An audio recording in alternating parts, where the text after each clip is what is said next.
continúa el verso 7 y nos dice que sucedió después de estas cosas que la mujer de su señor, la mujer de Potifar, puso sus ojos en José y le dijo, acuéstate conmigo. Él rehusó y dijo a la mujer de su señor, he aquí que mi señor teniéndome a mí no se preocupa de nada en cuanto hay en la casa. Ha puesto en mis manos todo cuanto tiene. No hay otro superior a mí en esta casa, y ninguna cosa se ha reservado sino a ti, porque eres su mujer. ¿Cómo pues haría yo esta gran maldad y pecaría contra Dios? Entonces vemos cómo esta mujer, al ver la belleza de José, trata de tentarlo a José de que se acueste con ella, y José le da dos motivos por los cuales él no se acostaría con ella. La confianza, el primer motivo, la confianza que le dio su amo, cómo le puso por sobre todo encargado de todas las cosas y con autoridad sobre todo, excepto sobre su mujer.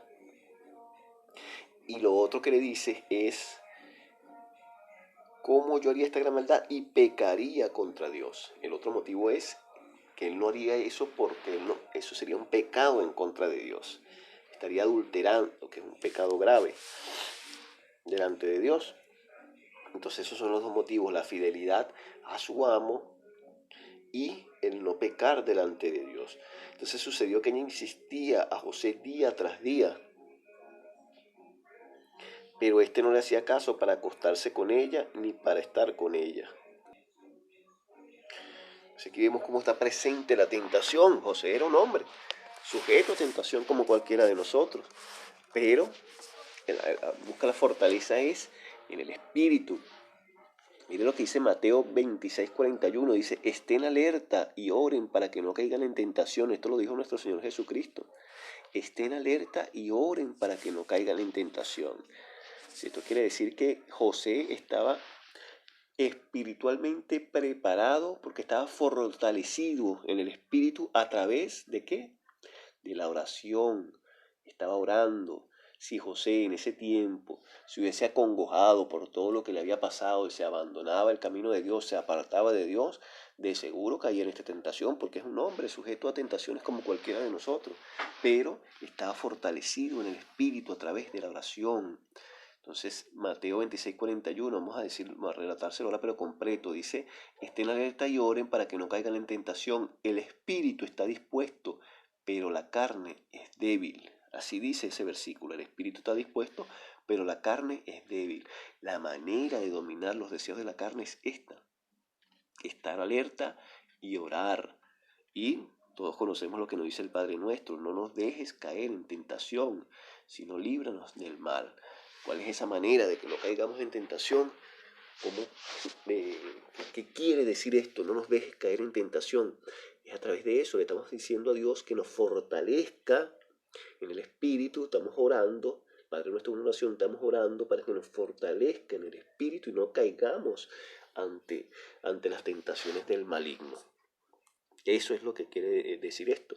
Y ese es el ejemplo que nos da José. Y dice,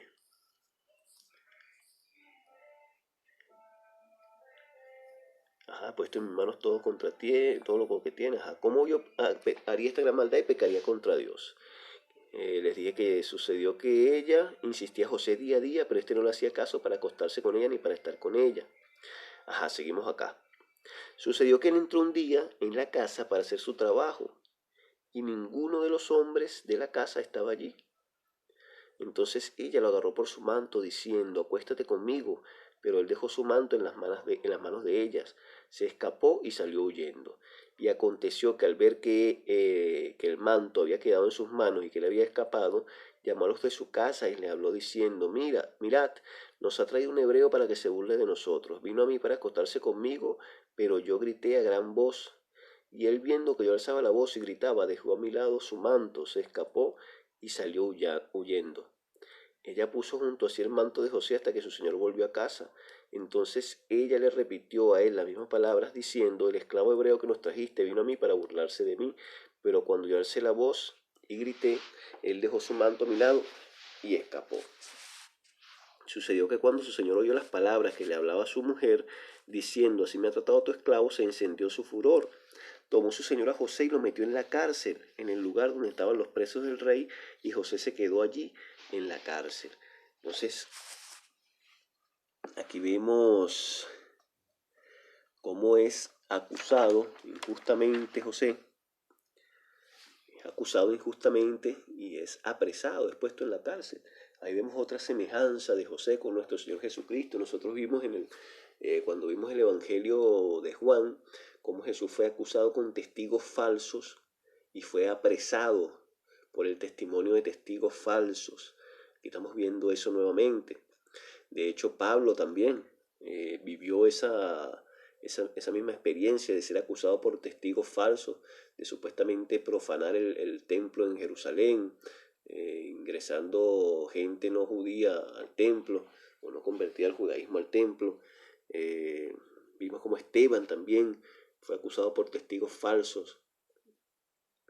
Cuando vemos que esta gente mala no cumple su cometido, no logra quebrantar la fe de estos grandes hombres llenos del Espíritu, entonces actúan de esta manera. Utilizan cualquier medio para destruirlos. En este caso, utilizaron testigos falsos para encarcelar a José en este caso, como vimos que también le pasó a nuestro Señor Jesucristo. Entonces, ya vemos cómo José, que había sido un hombre ejemplar, un hombre respetuoso, temeroso de Dios, respetuoso a sus padres, miren lo que le había pasado durante su vida. Fue traicionado por sus hermanos, vendido por sus hermanos como esclavo. Después sigue fiel a Dios y llega a la casa de Potifar, y por ser nuevamente fiel a Dios le vuelve y le sucede otra desgracia como esta. Entonces cualquiera diría, bueno, hay que apartarse de Dios entonces porque está haciendo lo correcto y vuelve a la cárcel. ¿Estaría bien hacer eso? No. Hay que soportar las pruebas como las soportó nuestro Señor Jesucristo, como las soportó Pablo, como las soportó José. De hecho, José ni siquiera renegó de Dios. Y recuérdense que la palabra dice que todo lo que le pasa a los que son de fe, todo es para bien. Le he explicado otra vez que no es que todo lo que nos pase sea bueno, sino que todo lo que nos pasa es para bien, es con un propósito. Y todo esto que le estaba pasando a José, todas estas dificultades, todas estas pruebas, también tenían un propósito, que eso lo veremos más adelante, después.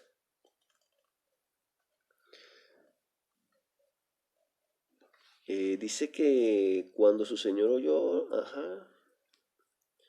ya que perdí aquí el versículo.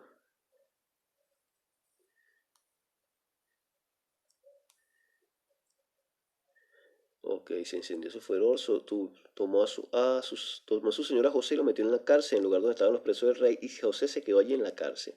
Pero el Señor, dice la palabra, estaba con José, le extendió su misericordia y le dio gracia ante los ojos del encargado de la cárcel.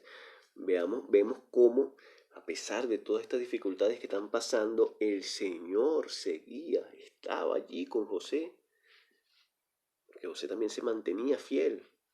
No perdía su fe, no renegó de Dios en ningún momento. Dice que el encargado de la cárcel entregó en manos de José a todos los presos que había en la cárcel, y todo lo que hacían allí José lo dirigía. El encargado de la cárcel no se preocupaba de nada de lo que estaba en sus manos, porque el Señor estaba con José. Lo que hacía, el Señor lo prosperaba. Entonces vemos nuevamente cómo ya son 3 oportunidades, ¿verdad? José en su casa, a pesar de ser el menor, era el que el papá le tenía confianza. Era el que papá ponía que supervisara a todos sus hermanos, incluso aunque ellas eran mayores. José era el que supervisaba y era el de la confianza de su padre, ¿verdad? Después, cuando cae en la casa de Potifar, pasa lo mismo.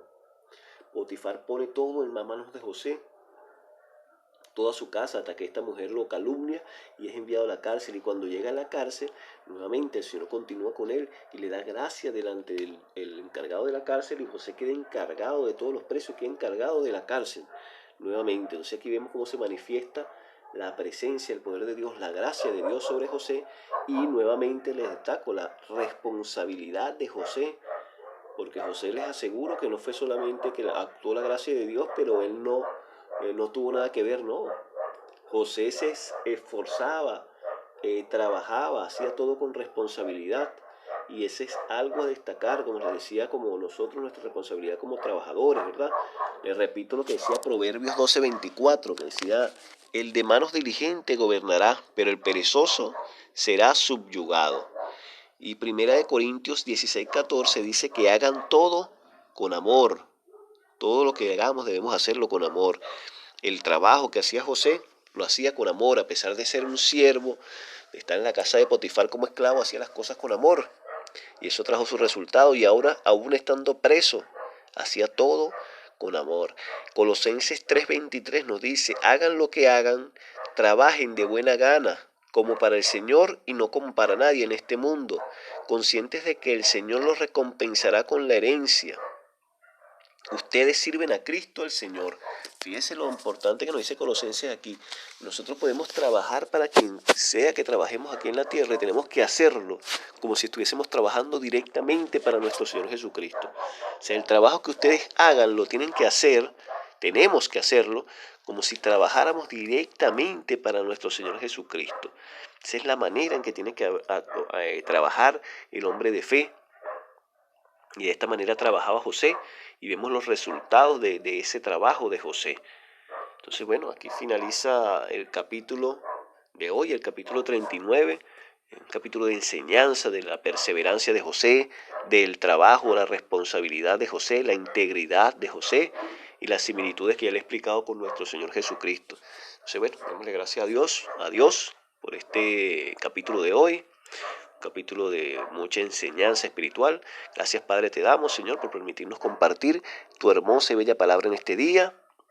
Te agradecemos en el nombre de tu Hijo, nuestro Señor y Salvador Jesucristo. Amén, amén. Saludos, bendiciones.